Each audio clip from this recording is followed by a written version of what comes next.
Work is underway to reform education while still saving taxpayers money. I'm Jill Horner. This is Comcast Local Edition. With me this hour is State Representative Tom Kovach. Thanks so much for being with us, Representative. My pleasure. There was a study actually commissioned during Governor Minner's administration. Tell us a little bit about some of the areas in education that this study addressed.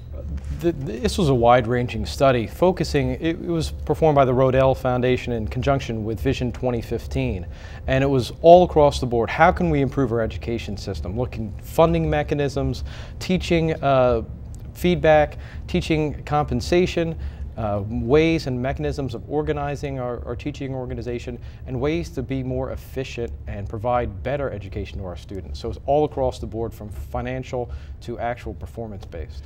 After getting the results of this, an opportunity to potentially save $86 million or more in the state of Delaware, how do you then take these findings and turn them into action as a legislative body?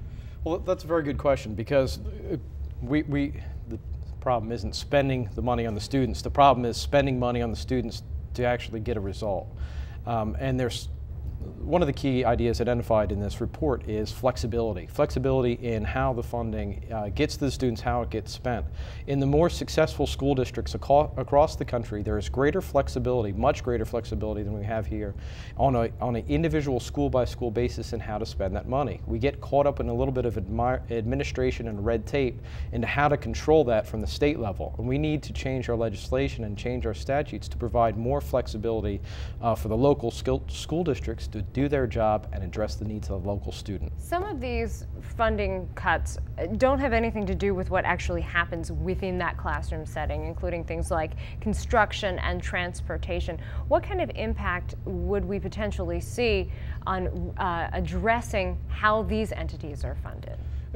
That's a very good point, because what we have is we're spending money in these areas, and we think, and according to the Rodale Foundation and their lead report, is that money can be saved in costs that don't affect the student. School construction, we think that there are certain requirements which might artificially increase the cost of a school. We could get 6 schools at the same cost that we're now getting 5 schools. Transportation, we can utilize buses better, we can utilize buses longer, put them into a different system of operation and more effectively. We're transporting our kids all across the state. We need to do a better job of transporting them locally and save money on transportation and get that into the classroom. As a legislative body, what is being done at this point? Has legislation been introduced? I know this is something that the governor has talked about in terms of educational reform.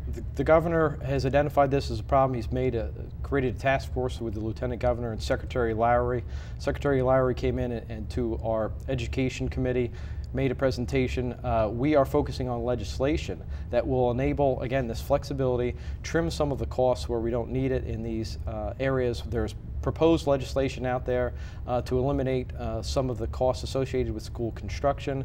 We need to get behind that. People need to understand that it's not against any one particular group, it's in support of better funds for education. And no one would argue with having the best quality education for a child, but some of the issues are a little more controversial, including merit-based pay for teachers. This is something that President Obama has brought up. It's something that Governor Markell has talked about as well. Where do we stand now with these types of proposals for rewarding teachers who really do excel?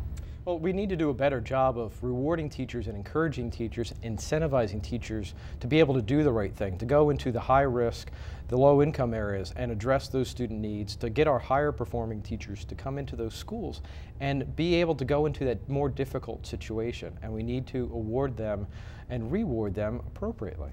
What about we just have a short time left, but low performing schools? Are there going to be measures in place in order to help these schools better succeed? Yes, that's one of the things about getting rid of some of the administrative red tape and the consolidation issues. We don't have to consolidate all the functions of all the school districts, but if we can examine ways to help low performing school districts and consolidate that effort, that'll be much more effective. Please come back and give us an update, because a lot of issues at stake in terms of our child's education. Thank you very much. Thank you. We've been talking with State Representative Tom Kovach. I'm Jill Horner for Comcast Local Edition.